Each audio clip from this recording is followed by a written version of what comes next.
2024-এর 22শে জানুয়ারি অযোধ্যায় রাম মন্দিরের উদ্বোধন হতে চলেছে।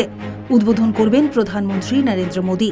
আর তাই এখন প্রায় শেষ মুহূর্তের কাজ নিয়ে ব্যস্ততা তুঙ্গে। শুধু মন্দিরই নয়, এই রাম মন্দিরকে কেন্দ্র করে সেজে উঠেছে সমগ্র অযোধ্যা।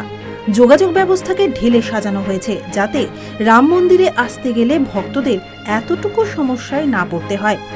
এজন্য নতুন করে বিমানবন্দর এবং রেল স্টেশনও তৈরি হয়েছে সেখানে। আর এই দুটির উদ্বোধনের জন্য আগামী 30শে ডিসেম্বর শনিবার অযোধ্যায় আসতে চলেছেন প্রধানমন্ত্রী নরেন্দ্র মোদী। আর তার আগে অযোধ্যা পরিদর্শনে এখানে বৃহস্পতিবার হাজির হলেন উত্তরপ্রদেশের মুখ্যমন্ত্রী যোগী আদিত্যনাথ। একগুচ্ছ কর্মসূচি রয়েছে আদিত্যনাথের। সূত্রের খবর, অযোধ্যায় পৌঁছে তিনি প্রথমে যাবেন রামকথা পার্কে, তারপর নির্মীয়মান রাম মন্দিরের কাজ পরিদর্শন করবেন। শ্রীরাম জন্মভূমি তীর্থক্ষেত্র ট্রাস্টের সদস্যদের সঙ্গেও সাক্ষাৎ করবেন আদিত্যনাথ।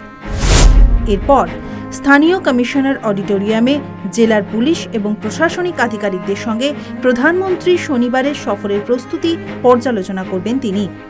এদিকে বুধবার অযোধ্যা স্টেশনের নাম বদল নিয়ে একটি বিজ্ঞপ্তি জারি করেছে রেল। জানা গিয়েছে, এই স্টেশনের নাম অযোধ্যা ধাম জংশন রাখা হয়েছে। এই স্টেশন উদ্বোধনের পাশাপাশি আগামী 30শে ডিসেম্বর 6টি নতুন রুটে বন্দে ভারত এক্সপ্রেস উদ্বোধন করবেন মোদী, যার মধ্যে 3টি আবার সেমি হাই স্পিডের ট্রেন রয়েছে। এই নতুন রেল স্টেশন এবং নয়া বিমানবন্দরের উদ্বোধনের পর অযোধ্যায় যাওয়া যে সকলের জন্য আরও সুবিধাজনক হবে তা বলাই বাহুল্য। এখন শেষ মুহূর্তের কাজ নিয়ে ব্যস্ত সমগ্র অযোধ্যা।